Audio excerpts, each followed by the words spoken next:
Delivery Anantha Babu అయినటువంటి MLC Anantha Babu చేస్తున్నటువంటి వ్యాఖ్యలపై మేము అతను అన్నాడని సమాధానం చెప్పడం కాదు, కానీ ప్రజలకి చెప్పాల్సినటువంటి బాధ్యత నా మీద ఉంది కనుక ఈరోజు స్పందిస్తూ ఉన్నాను. ఎమ్మెల్యే ఇలాంటిది, ఆ ఎమ్మెల్యే ఇలాంటిది అని చెప్పి రకరకాల ఆరోపణలు చేస్తున్నటువంటి పరిస్థితులు స్వయంగా ప్రజలందరూ కూడా చూస్తూనే ఉన్నారు.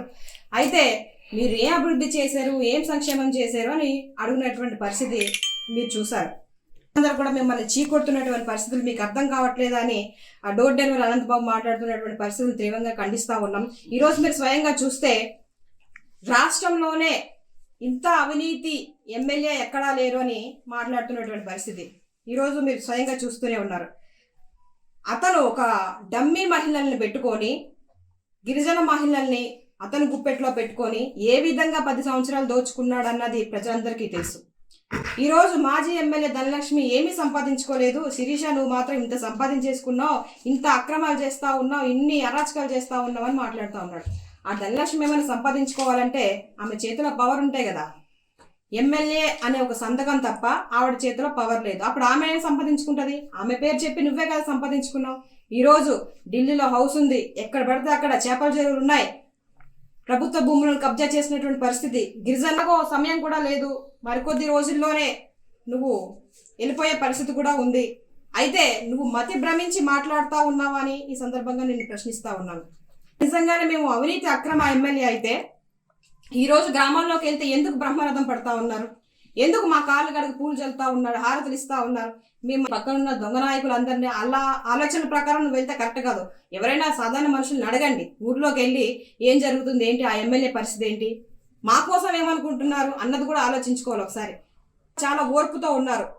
మాకు ఎమ్మెల్యే గారు ఒక్క మాట చెప్తే అనంతబాబుకి ఇంటికి వెళ్ళి సరైన గుణపాఠం చెప్తామని మా నాయకులు, మా కార్యకర్తలు అందరూ కూడా వెయిట్ చేస్తూ ఉన్నారు.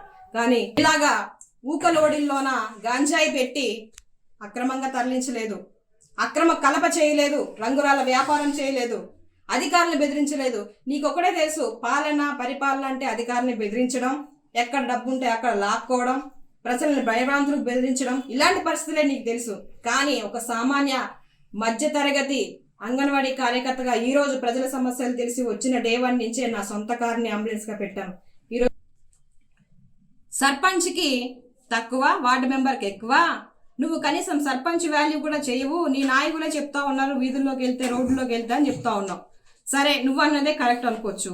ఒక అంగన్వాడీ కార్యకర్త చేతిలో ఏజెన్సీ టైగరు, పవర్ఫుల్ లీడరు అని చెప్పుకొని 10 సంవత్సరాలు ఒక డమ్మీ మహిళలను పెట్టుకొని వెళ్ళినటువంటి నువ్వు ఒక రాజకీయ నేతవై ఉండి ఈరోజు ఒక వార్డు మెంబర్కి ఎక్కువ, సర్పంచ్కి తక్కువ అయినటువంటి ఒక అంగన్వాడీ కార్యకర్త చేతిలో ఓడిపోయావు కదా, నీకు సిగ్గేయట్లేదా ఈ మాట్లాడడానికని అడుగుతా ఉన్నాం. ఇష్టం వచ్చినట్టు కనుక మాట్లాడితే మాత్రం దవడపళ్ళు రాలగొడతాను అనంతబాబు అని మరొకసారి నేను హెచ్చరిస్తా ఉన్నాను. ఈరోజు బహిరంగ రాబోయే రోజుల్లో స్థానిక ఎన్నికలు ఖచ్చితంగా నీకు బుద్ధి చెప్తాము. దయచేసి ఇక నుంచైనా నీ ప్రవర్తన మార్చుకొని మంచి దారిలో వెళ్తే నీకే మంచిది. ఒక విషయం అయితే నాకు అర్థమవుతుంది క్లియర్గా, రాబోయే రోజుల్లో ఎట్లాగో నువ్వు వెళ్ళిపోతావు. అయితే నీకు తెలియకుండానే నువ్వు అంటూ ఉంటావు కదా ఎప్పుడు జగన్మోహన్ రెడ్డి నేనెంత అంటే అంత, నేనేం చెప్తే అదే అని. కానీ నీకు తెలియకుండానే నీ పార్టీలో జగన్మోహన్ రెడ్డి దగ్గరికి వెళ్ళి పదవులు తెచ్చుకున్నటువంటి పరిస్థితి. ఇది నువ్వు సహించలేక ఇట్లాగా మా మీద బుట్ట చల్లే ప్రయత్నం చేస్తున్నావేమో, సరిగ్గా మైండ్ పైన చేయకని నాకు అయితే అనిపిస్తూ ఉంది. దయచేసి సిగ్గు మారిన మాటలు మాట్లాడుతూ ఉన్నారు. అలాంటి సర్పంచ్కున్న వాల్యూ కూడా లేదు అని అంటే మాట్లాడడం ఈజీయే, కానీ ఈరోజు ఒక అంగన్వాడీ కార్యకర్త చేతిలో ఓడిపోయాడు కదా, అంతకన్నా సిగ్గు మారిన పని ఏమైనా ఉంటుందా చెప్పండి? మతి భ్రమించి మాట్లాడుతున్నట్టు పరిస్థితి మీరే స్వయంగా చూస్తున్నారు. ఆయన పేరెత్తకుండా ప్రెస్ మీట్ పెట్టదు అని అంటే ఆడేమైనా సెలబ్రిటీనా? లేదంటే మంచి పేరు ఏమైనా ఉందా అతనికి? మంచి కార్యక్రమాలు ఏమైనా చేసేసాడా? లేదు కదా.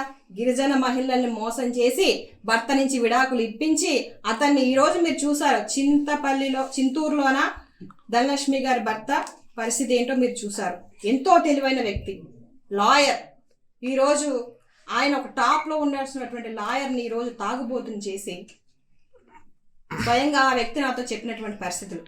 ఆయన వల్ల నన్ను చంపేస్తానని బెదిరించాడు, ఆయన వల్ల నా భార్యకి ఇష్టం లేకపోయినా నేను విడాకులు ఇచ్చాను, తర్వాత ఆమెను పెళ్లి చేసుకొని మళ్ళీ ఈమె నన్ను ఎక్కడ మోసం చేస్తుందో అని చెప్పి ఆమెకి పదవి ఇచ్చేయి.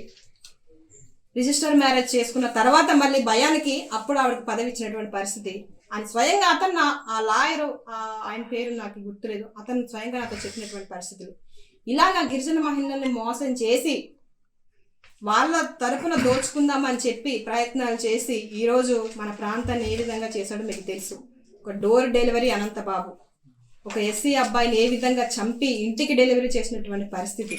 మేము అట్లా చేయలేదు. మేము మృతదేహాలని వాళ్ళ కుటుంబాలకి చాలా మర్యాదపూర్వకంగా అప్పచెప్తున్న మనుషులం. మేము ఎంత పుణ్యం ఉండాలి ఈరోజు. కానీ వాడికిలాగా మనుషులను చంపేసి డోర్ డెలివరీ మేము చేయలేదు. పదే పదే నిన్ను తలుచుకోవడానికి మాకేమైనా పనా లేకపోతే సెలబ్రిటీ అని మళ్ళీ ఒకసారి అడుగుతా ఉన్నాను నేను. మాకేం దయచేసి నువ్వు ఒళ్ళు దగ్గర పెట్టుకొని మాట్లాడితే నీకే మంచిది అనంతబాబు అని మరొకసారి నేను హెచ్చరిస్తా ఉన్నాను. Local to global news at your finger tips. మీ చేతిలో ఒక ఆయుధం. Download R TV app. Media legend Ravi Prakash is back.